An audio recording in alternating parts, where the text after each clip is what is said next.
আসসালামু আলাইকুম রহমতুল্লাহি বারাকাতুহু। Tahiya Rahman English and math একাডেমির পক্ষ থেকে তোমাদের সকলকে স্বাগতম। আশা করি তোমরা সকলে ভালো আছো, আমিও ভালো আছি। প্রিয় শিক্ষার্থীবৃন্দ, আজকে তোমাদের জন্য যে বিষয় নিয়ে আলোচনা করা হবে ইংরেজি, সেটা হচ্ছে চেঞ্জিং সেন্টেন্স। চেঞ্জিং সেন্টেন্স অর্থাৎ সেন্টেন্সের পরিবর্তন।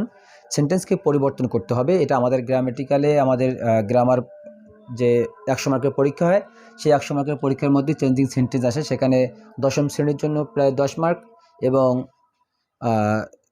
দশম শ্রেণীর পরে অষ্টম অথবা সপ্তম ষষ্ঠ এই শ্রেণীগুলোতে মোটামুটি 5 মার্কসের অথবা 5 মার্কের বা 5 নম্বরের একটি কোশ্চেন করা হয়, সেখানে এটা কাজে লাগবে। সুতরাং আজকে আমি তোমাদের জন্য এই চেঞ্জিং সেন্টেন্স নিয়ে কথা বলবো।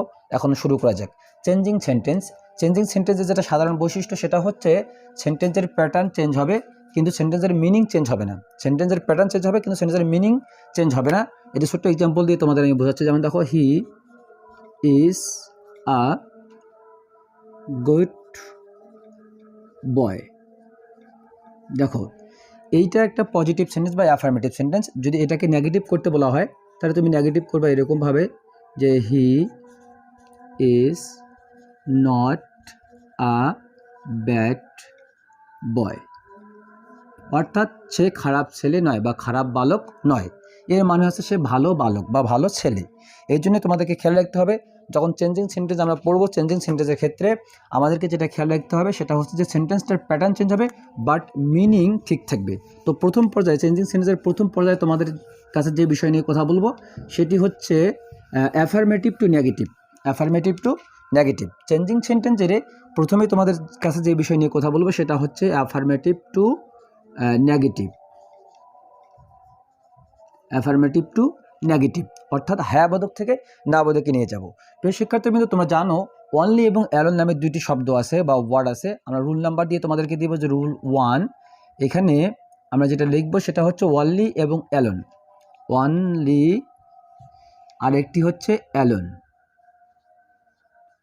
এই ওয়ার্ড দুটি যদি কোনো স্টেটমেন্টে থাকে তাহলে আমাদেরকে সেটাকে অবশ্যই এটা যদি থাকে তাহলে সেটা পজিটিভ বা অ্যাফার্মেটিভ সেন্টেন্স, সেটাকে আমাদেরকে নেগেটিভ করতে বলবে। তো সেই ক্ষেত্রে আমাদের কয়েকটি রুলস আছে, সেই কয়েকটি রুলস আমরা কয়েকটি রুলস নিয়ে কথা বলবো। দেখো, অনলি অ্যালোন যখন অ্যাফার্মেটিভে থাকবে তখন নেগেটিভ করার সময়, অনলি অ্যালোন যুক্ত অ্যাফার্মেটিভকে নেগেটিভ করার সময়, অ্যাফার্মেটিভকে নেগেটিভ করার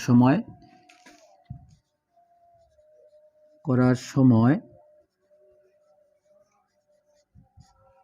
আমাদেরকে 3 রকম চেঞ্জ করতে হবে। সেটা হচ্ছে একটাতে হবে নান বাট, এটা হবে। তারপরে একটা হবে নাথিং বাট হবে। আর একটি হবে নট মোর দেন অথবা নট লেস দেন। দেখো, এখানে আমরা 3টা শব্দ লিখেছি, 3টি। সেটা হচ্ছে নান বাট হতে পারে, নাথিং বাট হতে পারে, অথবা not more than oblique not less than হতে পারে। অর্থাৎ যেখানে নট মোর দেন বসানো যায় সেখানে নট লেস দেনও বসানো যাবে। তো আসা যাক আমরা এই বিষয়ে কথা বলি যে আসলে অনলি এবং অ্যালোন থাকলে 3 রকমভাবে পরিবর্তন হবে। তাহলে কখন কোনটা পরিবর্তন করবো সেই বিষয়টা কিন্তু আমাদের কাছে খুবই গুরুত্বপূর্ণ। তো তোমাদেরকে প্রথম আমি যেটা বলবো একটা এক্সাম্পলের মাধ্যমে তোমাদেরকে বলবো এবং তোমরা অবশ্যই খুব মনোযোগ দিয়ে শুনবে। শোনার পরে সেটাকে খুব মুখস্থ রাখার চেষ্টা করবে যে অনলি অথবা অ্যালোনযুক্ত স্টেটমেন্ট বা সেন্টেন্সটি যদি ব্যক্তিকে উল্লেখ করা হয় অনলি অ্যালোন দ্বারা, তাহলে সেই ক্ষেত্রে তোমাকে দিতে হবে নান বাট। যদি অনলি অথবা অ্যালোন দ্বারা কোনো ব্যক্তিকে নির্দেশ করা হয় তাহলে সেক্ষেত্রে অনলি এবং অ্যালোনের পরিবর্তে তোমাকে যেটা ব্যবহার করতে হবে সেটা হচ্ছে নান বাট। যেমন একটি সেন্টেন্স যদি আমরা লিখেছি দ্য ওল্ড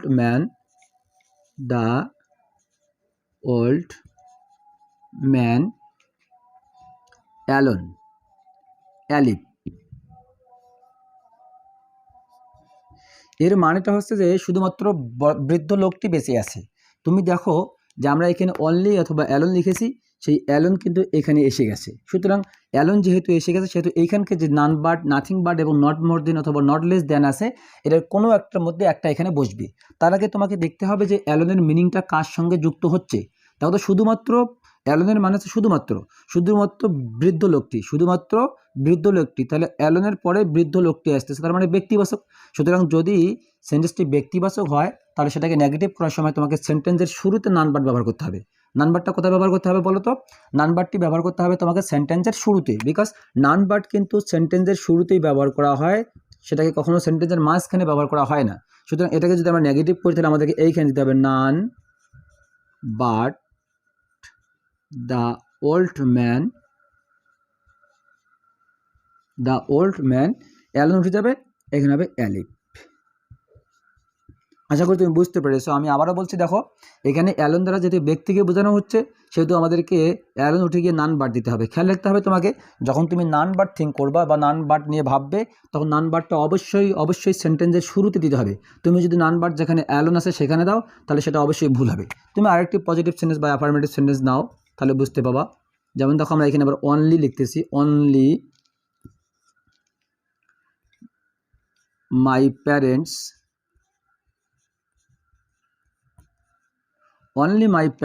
লাভ মি। দেখো only my parents love me, এইখানে আমরা অনলি শব্দটা ব্যবহার করেছি এবং সেটা সেন্টেন্সের শুরুতেও এসেছে।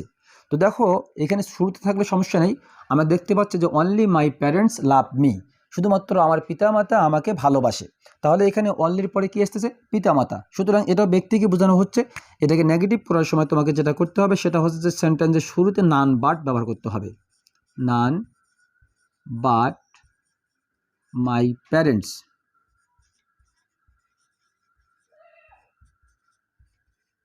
লাভ মি, এর মানেটা হবে আমার পিতামাতা ছাড়া কেউ আমাকে ভালোবাসে না।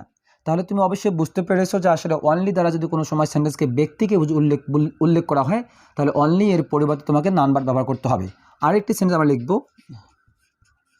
সেটা হচ্ছে আমরা জানি যে অনলি আল্লাহ ক্যান হেল্প আস, শুধুমাত্র আল্লাহ আমাদেরকে সাহায্য করতে পারেন। এখানে আমরা আল্লাহ ব্যবহার করতে পারি, গড ব্যবহার লিখতে পারি, সমস্যা নেই, আল্লাহ অথবা গড। তো আমরা দেখতে পাচ্ছি only Allah can help me, শুধুমাত্র আল্লাহ আমাকে সাহায্য করতে পারেন, আমাদেরকে সাহায্য করতে পারেন। তো এখানে আল্লাহ কিন্তু বস্তুবাচকের মধ্যে নয় এবং সংখ্যার মধ্যে নয়, সুতরাং আল্লাহ ক্ষেত্রেও যদি আমরা এটাকে নেগেটিভ করি সেক্ষেত্রে তোমাকে অবশ্যই খেয়াল রাখতে হবে যে এখানেও নান বাট ব্যবহার করতে হবে। None but Allah can help us, Allah ছাড়া কেউ আমাদেরকে সাহায্য করতে পারেন না, আল্লাহ ছাড়া কেউ আমাদেরকে সাহায্য করতে পারেন না। তাহলে একটা জিনিস তোমরা লক্ষ্য করো যে আমরা যে কটা স্টেটমেন্ট এখানে উল্লেখ করেছি বা যে কটা এক্সাম্পল তোমাদের জন্য দিয়েছি সেই কটা এক্সাম্পলের মধ্যে তোমরা লক্ষ্য করতো দ্য ওল্ড ম্যান অ্যালোন এলিভ, এখানে অ্যালোন দ্বারা বয়স্ক লোকটিকে বোঝানো হচ্ছে, যার কারণে আমাদেরকে অবশ্যই বুঝতে হবে নান বাট হবে, যার কারণে আমরা এটাকে নেগেটিভ করার সময় দেখো এইখানে আমরা নান বাট ব্যবহার করেছি। এইখানে দেখো অনলি মাই প্যারেন্টস, শুধুমাত্র আমার পিতামাতা, তার মানে অনলির মিনিংয়ের সঙ্গে পিতামাতার মিনিংটা আসতেছে। পিতামাতা অবশ্যই ব্যক্তি, যার কারণে আমাদেরকে নান বাট ব্যবহার করতে হবে। আর নান বাট যখন আমরা ব্যবহার করব সেখানে অবশ্যই আমাদেরকে খেয়াল রাখতে হবে নান বাট সেন্টেন্সের শুরুতেই হবে। এখানে দেখো অনলি আল্লাহ ক্যান হেল্প আস, শুধুমাত্র আল্লাহ আমাদেরকে সাহায্য করতে পারেন। দেখো এখানে আল্লাহর ক্ষেত্রে আমাদেরকে অবশ্যই নান বাট ব্যবহার করতে হবে, যার কারণে আমরা নান বাট ব্যবহার করেছি। প্রিয় শিক্ষার্থীবৃন্দ, অবশ্যই তুমি বুঝতে পেরেছো যে আসলে নান বাট তাহলে কখন হবে। এবার আসা যাক আমাদের পরবর্তী সেকশনে যে আসলে আমরা কখন নাথিং বাট ব্যবহার করব।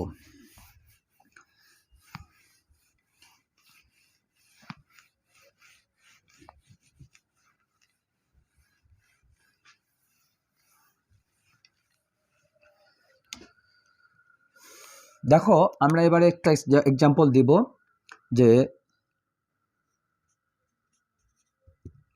আমরা অ্যাফার্মেটিভের একটা এক্সাম্পল দেব, সেটা হচ্ছে যে এবার নাথিং বাটের ব্যবহার নিয়ে আমরা কথা বলবো যে he gave me only this book. দেখো তুমি মিনিং করো, he gave me only this book, সে শুধুমাত্র এই বইটি আমাকে দিয়েছে, শুধুমাত্র এই বইটি। অনলির মিনিংয়ের সঙ্গে তুমি অবশ্যই দেখতে পাচ্ছ যে অনলির মিনিংয়ের সঙ্গে এখন শুধুমাত্র বইটি আসতেছে। তাহলে আমরা জানি যে অনলির মানের সঙ্গে যেহেতু শুধুমাত্র বইটি আসতেছে তাহলে সেই বইটি অবশ্যই বস্তু। তো সুতরাং অনলি দ্বারা যখন বস্তুকে বোঝাবে তখন আমাদেরকে খেয়াল রাখতে হবে যেখানে অনলি আছে সেখানে নাথিং বাট, অর্থাৎ অনলি দ্বারা যদি বস্তুকে উল্লেখ করা হয় বা বস্তুকে টার্গেট করা হয় তাহলে যেখানে অনলি থাকবে ঠিক সেখানে নাথিং বাট ব্যবহার করতে হবে আমাদের। সেখানে কি ব্যবহার করতে হবে? Nothing but. তাহলে এই স্টেটমেন্টটাকে যদি আমরা নেগেটিভ করি তাহলে তোমরা দেখো যে আমরা নেগেটিভ করার সময় কী করছি, কিছুক্ষণ আগে আমরা যখন নান বাট দিয়েছিলাম তখন নান বাটটাকে আমরা সেন্টেন্সের শুরুতে দিয়েছিলাম, কিন্তু দেখো যখন নাথিং বাট ব্যবহার করা হবে সেখানে যেখানে তোমার অনলি থাকবে অথবা অ্যালোন থাকবে তুমি ওই জায়গাতে নাথিং বাট ব্যবহার করবা, অর্থাৎ হি gap me nothing but, sorry এখানে হবে nothing but,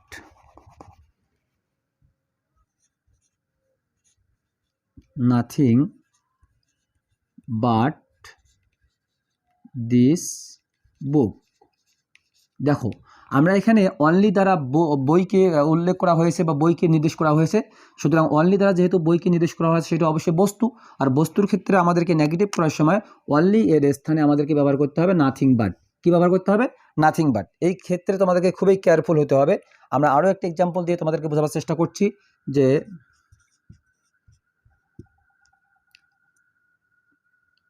I like only sweets বা the sweets,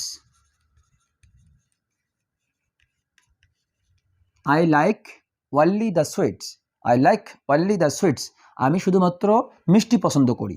তো এটাকে যখন আমরা নেগেটিভ করব, দেখো এটাকে নেগেটিভ করার সময় আমরা অবশ্যই দেখতে পাচ্ছি যে যেহেতু এখানে অনলি আছে সেহেতু আমাদেরকে অনলির নিয়ম ফলো করতে হবে। তো অনলির নিয়ম ফলো করার সময় আমাদেরকে দেখতে হবে যে অনলির মিনিংটা কার সঙ্গে যুক্ত হচ্ছে। তো তুমি মিনিং একটু করার চেষ্টা করো যে আই লাইক আমি পছন্দ করি, অনলি শুধুমাত্র দ্য সুইটস মিষ্টি, আমি শুধুমাত্র মিষ্টি পছন্দ করি। যেহেতু শুধুমাত্র মিষ্টি পছন্দ করি তাহলে অনলির মিনিংয়ের সঙ্গে আসতেছে শুধুমাত্র, সুতরাং যেখানে অনলি আছে সেখানে আমাদেরকে নাথিং বাট ব্যবহার করতে হবে। তাহলে আই লাইক nothing but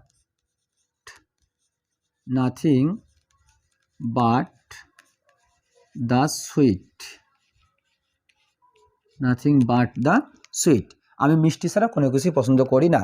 তাহলে তুমি অবশ্যই বুঝতে পেরেছো যে অনলি অথবা অ্যালোন দ্বারা যদি কখনো বস্তুকে নির্দেশ করা হয় তাহলে সেক্ষেত্রে তোমাদেরকে অনলি এবং অ্যালোনের পরিবর্তে নাথিং বাট ব্যবহার করতে হবে।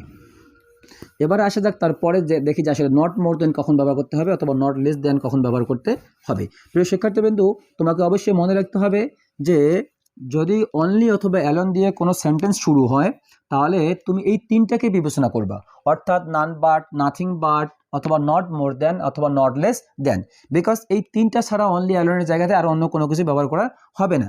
যেমন দেখো একটা এক্সাম্পল আমরা দিচ্ছি আবারও,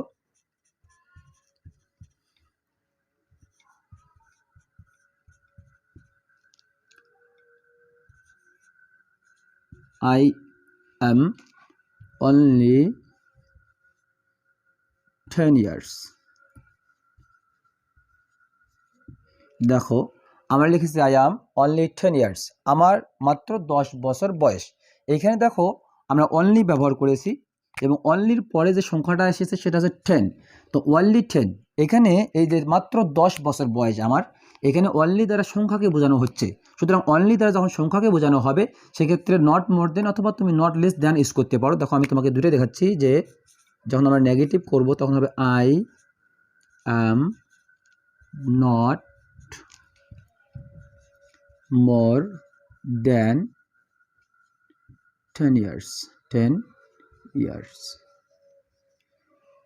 অথবা তুমি এখানে এর সঙ্গে ওল্ড কথাটা লাগাতে পারো, তাহলে আরও সুন্দর হবে, শুনতে সুন্দর লাগবে ওল্ড এটা। তো I am not more than 10 years old, আমার বয়স 10 বছরের বেশি নয়। অথবা তুমি লিখতে পারো, আমি ওয়ার্ড দিয়ে তোমাকে বোঝাচ্ছি যে আমরা নট লেস দেন ব্যবহার করবো, যে I am not less then 10 years old। তাহলে অবশ্যই তুমি দেখতে পাচ্ছ আমরা তিনটাই ব্যবহার তোমাকে দেখালাম, যে যদি অনলি অথবা অ্যালোন যদি কোনো সেন্টেন্স থাকে তাহলে সেটা অবশ্যই পজিটিভ বা অ্যাফার্মেটিভ সেন্টেন্স। সেটাকে যদি তুমি নেগেটিভ করতে চাও তাহলে তোমাকে দেখতে হবে অনলির মিনিংটা কার সঙ্গে যাচ্ছে। অনলির মিনিংটা যদি ব্যক্তির সঙ্গে যায় তাহলে অনলি এর পরিবর্তে তোমাকে নাম্বার ব্যবহার করতে হবে। অনলির মিনিংটা যদি বস্তুর দিকে যায় তাহলে তোমাকে অনলি এবং অ্যালোনের স্থানে নাথিং বাট ব্যবহার করতে হবে। এবং অনলি দ্বারা যদি সংখ্যাকে নির্দেশ করা হয় তাহলে সেক্ষেত্রে নট মোর দ্যান অথবা নট লেস দ্যান ব্যবহার করতে পারো।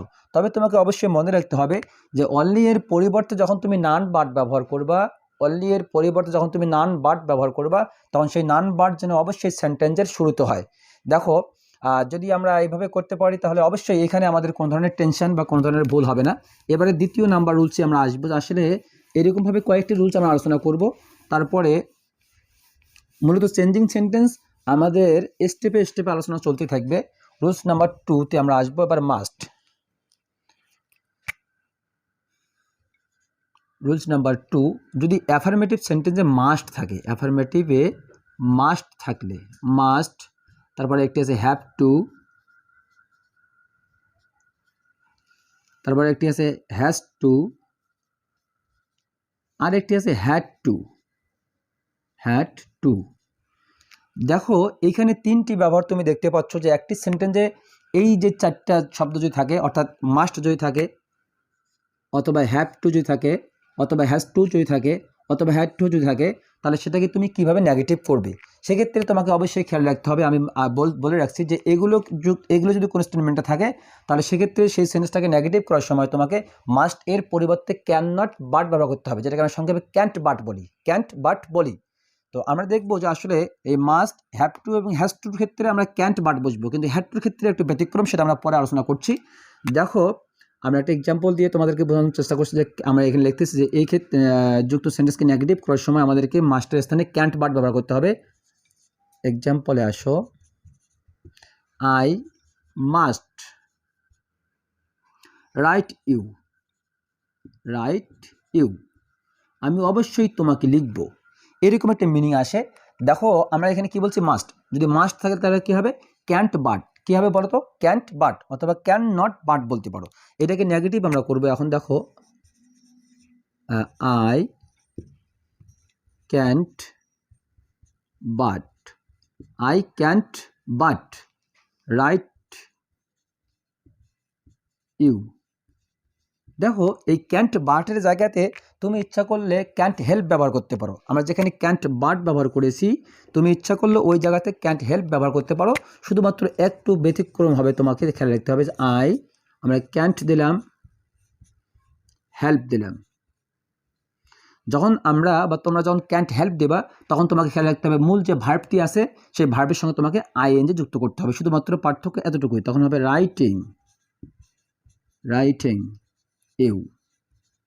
দেখো I can't help writing you, এর মানেটা তোমাকে এইভাবে মনে রাখতে হবে, এর নিয়মটা এইভাবে মনে রাখতে হবে যে যদি তুমি মাস্টের স্থানে ক্যান্ট বাট দাও অথবা ক্যান্ট বাট যদি তুমি ব্যবহার করো তাহলে ব্যবহার করতে পারো, অথবা তুমি ক্যান্ট হেল্পও ব্যবহার করতে পারো। কিন্তু পার্থক্য হবে ক্যান্ট বাট দিলে তোমাকে অন্য কোনো কাজ করতে হচ্ছে না, কিন্তু ক্যান্ট হেল্প দিলে তোমাকে অবশ্যই তারপরে ভার্বের সঙ্গে আইএনজি যুক্ত করতে হবে। অর্থাৎ এর আগের থেকে সেন্টেন্সের যে ভার্বটি ছিল সে ভার্বের সঙ্গে তোমাকে আইএনজি যুক্ত করে দেখাতে হবে। প্রিয় শিক্ষার্থী বন্ধু, এটা এরকমই। এইখানে যদি এখন হ্যাভ টু থাকতো তারপরে তুমি এই নিয়মে ইউজ করতে পারতে বা এই নিয়মে ইউজ করতে পারতে, যদি হ্যাজ টু থাকতো তারপর তুমি এই নিয়মটাই ইউজ করতে পারতে। দেখো আমি সেই নিয়মটাই তোমাদেরকে আবার একটু রিপ্লে করে দেখাচ্ছি। ওইটাই যে যদি আমাদের ওখানে হ্যাভ টু থাকে তাহলে আমরা কি লিখতে পারি। যদি আমরা হ্যাভ টু থাকে অথবা হ্যাজ টু থাকে তাহলে সেক্ষেত্রে আমরা সেটাকে কিভাবে নেগেটিভ করবো। দেখো we have to respect our teacher.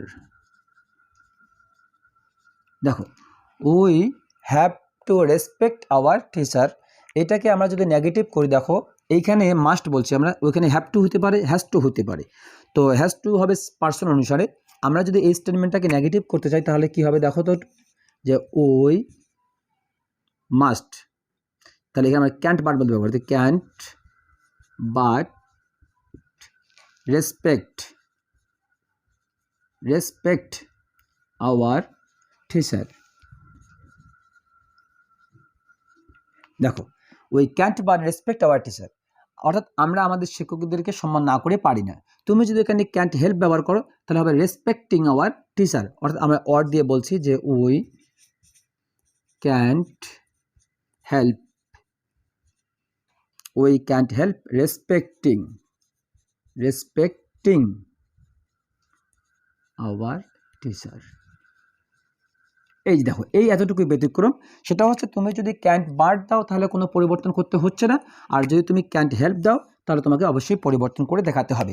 এই জায়গাতে হ্যাজ টু আসতে পারে, দেখো আমরা লিখতে পারছি এরকমভাবে, আরেকটি এক্সাম্পল দিই অ্যাফার্মেটিভে, যে he has to go there.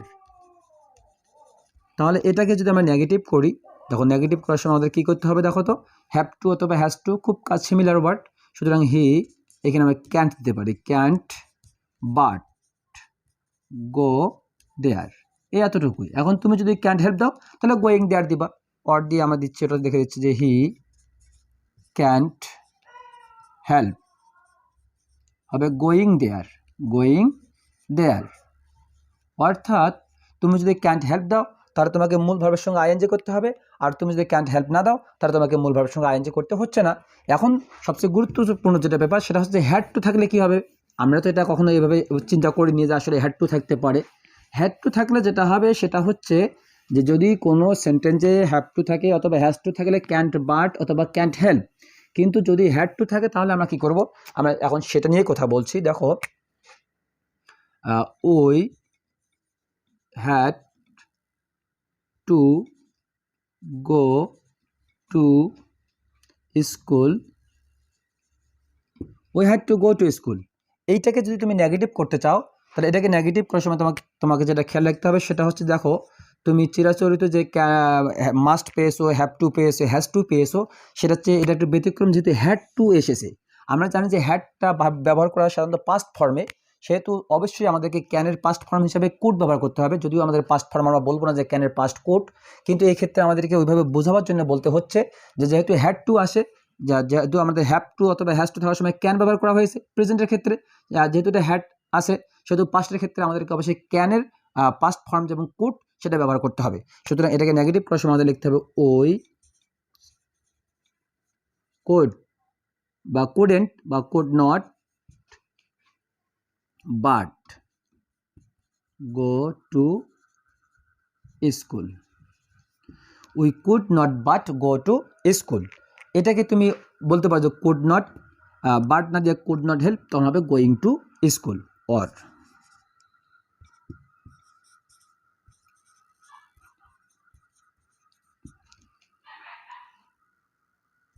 Help, তখন হবে going to school, going to school. দেখো আশা করি তোমরা বুঝতে পেরেছো যে যদি আমরা মাস্ট থাকে তাহলে ক্যান্ট বাট, যদি হ্যাভ টু থাকে তারপরেও ক্যান্ট বাট, যদি হ্যাজ টু থাকে তারপরে ক্যান্ট বাট অথবা ক্যান্ট হেল্প, আর যদি হ্যাড টু থাকে তাহলে কুড নট বাট অথবা কুডেন্ট বাট কুডেন্ট হেল্প ব্যবহার করতে পারি। পার্থক্য এতটুকুই যে কুডেন্ট হেল্প হলে ভার্বের সঙ্গে আইএনজি হবে, আর কুডেন্ট বাট হলে আইএনজি হবে না। এখন আসি যাক তারপরে রুলস, 3 নম্বর রুলস আমরা আসবো এবার,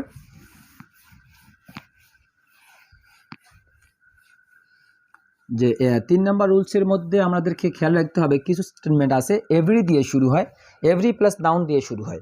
এভরি প্লাস নাউন দিয়ে যখন কোনো স্টেটমেন্ট শুরু হয় তাহলে সেটাকে আমরা কীরকমভাবে নেগেটিভ করব। এভরি এবং নাউন দিয়ে যখন কোনো সেন্টেন্স শুরু হবে তখন সেটাকে নেগেটিভ করতে গেলে আমাদেরকে খেয়াল রাখতে হয় যে দেখো আমি লিখছি রুলস, এভরি প্লাস নাউন দিয়ে শুরু হলে নেগেটিভ করার নিয়ম, নেগেটিভ করার নিয়ম।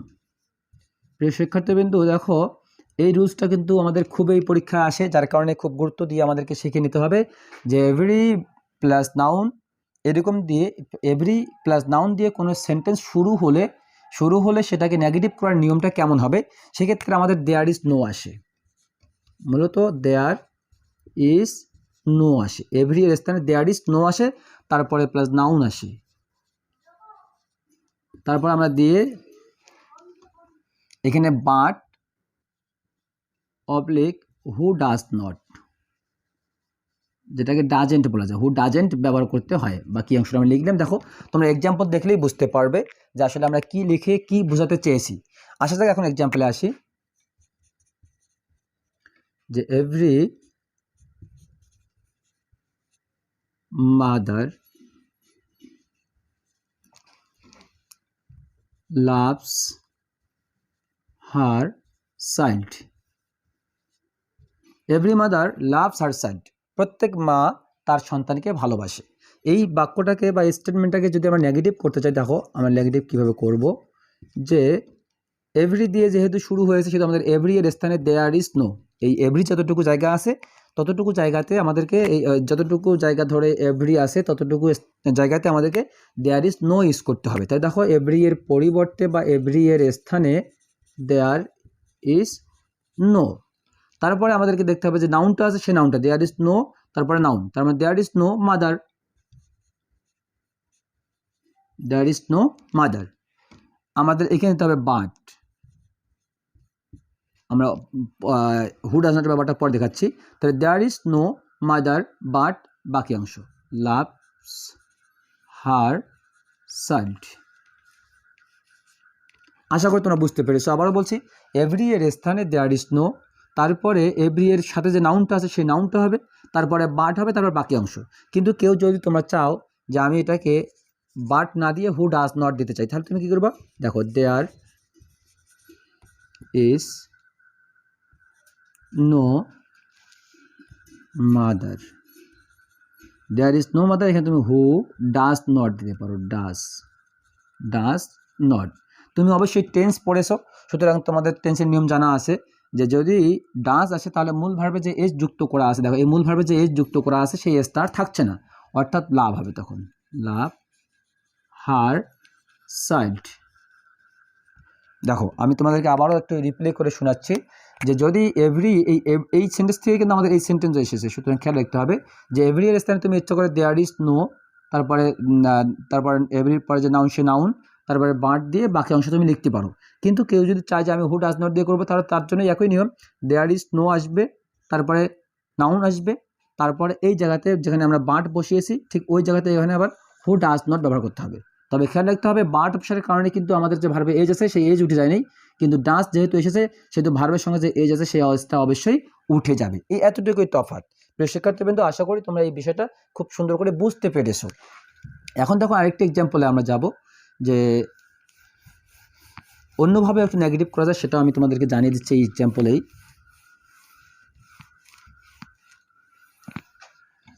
এভরিওয়ান, আমরা আরেকটি পজিটিভ এক্সাম্পল দিব, যে everyone likes flower, everyone likes flower।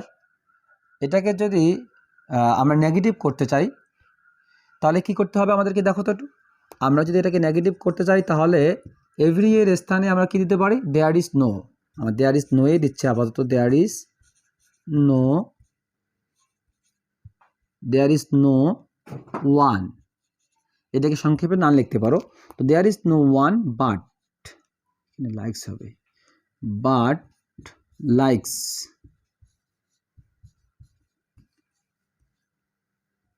Flavour হবে, এইরকম ফ্লেভার।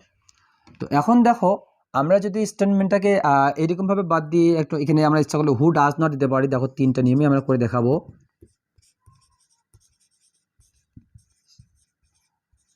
ওয়ান, এখানে আমরা হু দিতে পারি, হু ডাজেন্ট, যখন ডাজেন্ট হবে তখন ভার্ব থেকে এস উঠে যাবে, এটা আমরা আগের থেকে জানি। লাইক ফ্লেভার, দেখো নেগেটিভ হয়ে গেল, there is no one who doesn't like flavour. তার মানে তুমি এখানে বাট দিতে পারো, হু ডাজ নট দিতে পারো, কিন্তু আরেকটা ব্যতিক্রম বা সহজ যেটা আছে সেটা হচ্ছে যে যদি কখনো তুমি শব্দের সেন্টেন্সের মাঝখানে শব্দের বিপরীত রূপ তোমার জানা থাকে তাহলে কিন্তু এটা আরও ইজি। তখন এভরি এর স্থানে যেখানে এভরি আছে, দেখো এই যে এভরি যেখানে আছে সেই এভরি এর জায়গাতে আমরা কি ব্যবহার করতে পারি, এভরি এর জায়গাতে আমরা নো ব্যবহার করতে পারি, নো। দেখো এভরি এর জায়গায় আমরা নো দিলাম, তারপরে ওয়ান, সংক্ষেপে তুমি নাম লিখতে পারো, আপাতত বোঝার জন্য নো ওয়ান দিলাম, নো ওয়ান। লাইকের বিপরীত হচ্ছে dislike, dislikes, no one dislikes flower, কেউ ফুলকে অপছন্দ করে না।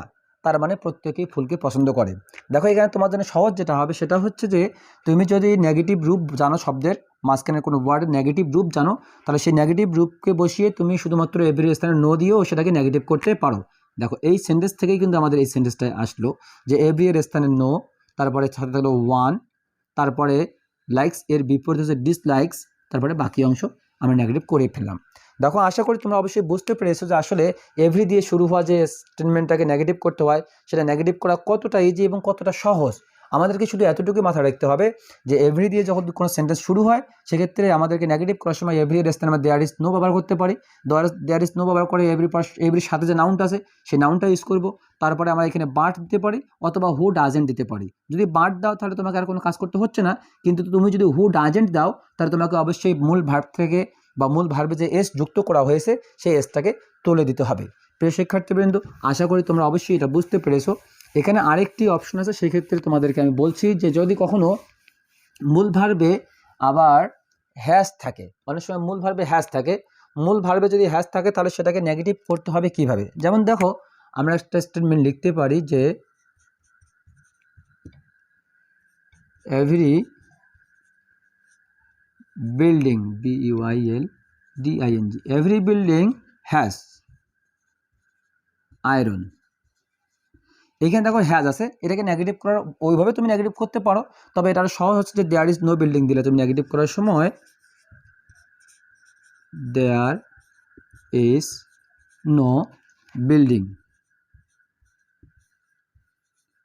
দেয়ার ইজ নো বিল্ডিং হ্যাজের এখানে তুমি উইদাউট ব্যবহার করতে পারো, উইদাউট আয়রন, তাহলে আর তোমাকে টেনশন করতে হবে না। হু ডাজ নট দিলে একটু সমস্যা হয়ে যায় অনেক সময়, যার কারণে দেখো there is no building without iron. অর্থাৎ কোনো স্টেটমেন্টে বা কোনো পজিটিভ সেন্টেন্সে যদি হ্যাজ থাকে, কোনো পজিটিভ সেন্টেন্সে যদি হ্যাজ থাকে আর সেটাকে যদি তোমাকে নেগেটিভ করতে বলে, সেক্ষেত্রে এই এভরি যুক্ত সেন্টেন্সে যদি হ্যাজ থাকে সেক্ষেত্রে তোমাকে যদি নেগেটিভ করতে বলে, আবার বলছি এভরি দিয়ে শুরু হয়েছে এরকম কোনো স্টেটমেন্টে যদি হ্যাজ থাকে আর সেটাকে যদি নেগেটিভ করতে বলে, তাহলে এভরি এর স্থানে দেয়ার ইজ নো, তারপরে এভরি এর সাথে যে নাউনটা আছে সেই নাউনটা ব্যবহার করতে হবে, তারপরে যেখানে হ্যাজ আছে সেখানে উইদাউট ব্যবহার করবা, তারপরে বাকি অংশ লিখবা।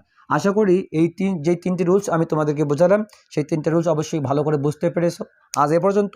তবে আমি তোমাদের আবারও স্মরণ করিয়ে দিচ্ছি যে যদি আমি এটাকে রিপ্লে করছি যে যদি কোনো সেন্টেন্স অ্যাফার্মেটিভ সেন্টেন্স অনলি অথবা অ্যালোন দিয়ে শুরু হয়, তাহলে সেক্ষেত্রে তোমাকে খেয়াল রাখতে হবে যেহেতু অনলি অথবা অ্যালোন দিয়ে শুরু হয়েছে সেই সেন্টেন্সটাকে নেগেটিভ তোমাকে করতে হবে। নেগেটিভ করার সময় তোমাকে কী করতে হবে, নেগেটিভ করার সময় তোমাকে খেয়াল রাখতে হবে যে যেহেতু অনলি এবং অ্যালোন দিয়ে শুরু হয়েছে সেহেতু আমি নান বার্ড ব্যবহার করতে পারি, নাথিং বার্ড ব্যবহার করতে পারি, অথবা নট মোর দেন অথবা নট লেস দেন ব্যবহার করতে পারি। সেটা কখন, সেটা তোমাকে খেয়াল রাখতে হবে যে অনলি এবং অ্যালোন দ্বারা সেন্টেন্সটি যদি ব্যক্তিবাচক হয় তাহলে তোমাকে অবশ্যই নান বার্ড ব্যবহার করতে হবে। নেগেটিভ করার সময় কী ব্যবহার করতে হবে, নান বার্ড। নান বার্ডটা তুমি কীভাবে ব্যবহার করবা, নাম্বারটা অবশ্যই সেন্টেন্সের শুরুতে বসবে, নাম্বারটাকে তুমি কখনো মাঝখানে ব্যবহার করবা না। এরপর দেখো অনলি অথবা অ্যালোন দ্বারা যদি সেন্টেন্সটি ব্যক্তিবাচক বোঝায়, কি বোঝাবে, ব্যক্তিবাচক না বুঝিয়ে যদি বস্তুবাচক বোঝায়, দেখো ব্যক্তিবাচক না বুঝিয়ে যদি বস্তুবাচক বোঝায় তাহলে সেক্ষেত্রে তোমাকে কি করতে হবে, বস্তুর পরিবর্তে তোমাকে নাথিং বাট ব্যবহার করতে হবে। কি ব্যবহার করতে হবে, নাথিং বাট ব্যবহার করতে হবে। তো নাথিং বাট এখন কীভাবে ব্যবহার করবা, যেখানে অনলি অথবা অ্যালোন আছে ঠিক ওই জায়গাতে তোমাকে নাথিং বাট ব্যবহার করতে হবে। এরপরে আসা যাক যে অনলি অথবা অ্যালোন দ্বারা যদি সংখ্যাকে নির্দেশ করা হয় তাহলে সেক্ষেত্রে তোমাকে আবারও বলছি যে যেখানে সংখ্যাটা আছে সেই সংখ্যার আগে যেখানে অনলি আছে অনলির স্থানে তোমাকে নট মোর দ্যান অথবা নট লেস দ্যান ব্যবহার করতে হবে। তোমাকে অবশ্যই খেয়াল রাখতে হবে তুমি ইচ্ছা করে নট মোর দ্যান ব্যবহার করতে পারো, ইচ্ছা করে নট লেস দ্যান ব্যবহার করতে পারো, তবে অবশ্যই যেখানে অনলি আছে ঠিক সেখানেই। এরপরে আসা যাক আমরা 2 নম্বর রুলস যেটা বুঝলে must, have to, has to এবং হ্যাড টু। যদি মাস্ট থাকে তাহলে তুমি অবশ্যই ক্যান্ট বাট ব্যবহার করতে পারো, কিন্তু মাস্টের স্থানে তুমি যদি ক্যান্ট হেল্প ব্যবহার করো তাহলে তোমাকে অবশ্যই মেইন ভার্বের সঙ্গে আইএনজি যুক্ত করতে হবে। ঠিক হ্যাভ টু একই রকম অবস্থা, হ্যাজ টু একই অবস্থা, কিন্তু যদি তুমি সেখানে হ্যাড টু দেখতে পাও তাহলে সেখানে তোমাকে অবশ্যই নেগেটিভ করার সময় খেয়াল রাখতে হবে হ্যাড টুর পরিবর্তে তখন কুডেন্ট বাট, কী হবে, কুডেন্ট বাট অথবা could not but. Could not but দিলে তোমাকে আর কোনো চেঞ্জ করতে হবে না, কিন্তু তুমি যদি কুডেন্ট হেল্প দাও তাহলে তোমাকে মূল ভার্বের সঙ্গে আইএনজি যুক্ত করতে হবে। এটা হচ্ছে হ্যাড টুর ক্ষেত্রে, এটা একদম স্পেসিফিক, অবশ্যই তোমাকে খুব ভালো করে মাথায় রাখতে হবে যে হ্যাড টুর ব্যাপারটা একটু এই বাকিগুলোর ক্ষেত্রে ব্যতিক্রম। এরপরে আসা যাক আমরা যেটা করেছি সেটা হচ্ছে এভরি যখন থাকবে এভরির ক্ষেত্রে তোমাকে কয়েকটি রুলস আমি বলে দিলাম যে এভরির পরিবর্তে তোমাকে দেয়ার ইজ নো ইউজ করতে হবে। দেয়ার ইজ নো ইউজ করার পরে এভরি এর সাথে যে নাউনটা থাকবে সেই নাউনটা তোমাকে লিখতে হবে, লেখার পরে তুমি ওখানে সাথে সাথে অবশ্যই নাউনটা লেখার পরে বাট দিবা, অথবা সেখানে হু ডাজ নট দিবা। বাট এবং হু ডাজ নটের মধ্যে সুবিধা কি, যখন তুমি বাট ইউজ করবা তখন তোমাকে আর কোনো কিছু চেঞ্জ করতে হচ্ছে না। কিন্তু তুমি যদি বাট না দিয়ে হু ডাজ নট দাও তাহলে তোমাকে অবশ্যই মূল ভার্ব থেকে এজ অথবা ইএস তুলে দিতে হবে। এটা তোমাকে অবশ্যই কেয়ারফুল থাকতে হবে। এরপরে আসা যাক, যদি ওই এভরিযুক্ত সেন্টেন্সে তুমি যদি শব্দের মাঝখানের বা সেন্টেন্সের মাঝখানের কোনো ওয়ার্ডের নেগেটিভ রূপ ব্যবহার করতে পারো বা নেগেটিভ ওয়ার্ড ব্যবহার করতে পারো, তাহলে তুমি এভরি এর জায়গায় নো দিবা এবং শব্দের নেগেটিভ রূপ দিবা, সেটা নেগেটিভ হয়ে যাবে। আর যদি কখনো এভরি দিয়ে শুরু হওয়া কোনো স্টেটমেন্টেই হ্যাশ থাকে আর সেটাকে যদি তুমি নেগেটিভ করতে চাও, তাহলে হ্যাশের স্থানে তোমাকে অবশ্যই উইদাউট ব্যবহার করতে হবে এবং দেয়ার ইজ নো ব্যবহার করতে পারো। তবে আগে যে রুলস পড়িয়েছি সেটাও ব্যবহার করতে পারো, তবে এটা খুবই ইজি হবে যে তুমি এভরি এর স্থানে দেয়ার ইজ নো দিলা, এভরি এর সাথে যে নাউন সে নাউন ইউজ করলা, তারপর যেখানে হ্যাজ আছে সেখানে তুমি উইদাউট দিলা, বাকি অংশ দিয়ে দিলা, তোমার নো টেনশন। প্রিয় শিক্ষার্থীবৃন্দ, আশা করি তোমরা অবশ্যই ভালো করে বুঝতে পেরেছো। আজ এই পর্যন্ত। আগামী দিনে এই অ্যাফার্মেটিভ টু নেগেটিভের এই বাকি যে রুলসগুলো আছে সেগুলো নিয়ে তোমাদের সামনে আলোচনা করা হবে ইনশাআল্লাহ। সে পর্যন্ত তোমার সবাই সুস্থ থাকো, ভালো থাকো। আজ এই পর্যন্ত। আসসালামু আলাইকুম ওয়া রাহমাতুল্লাহ।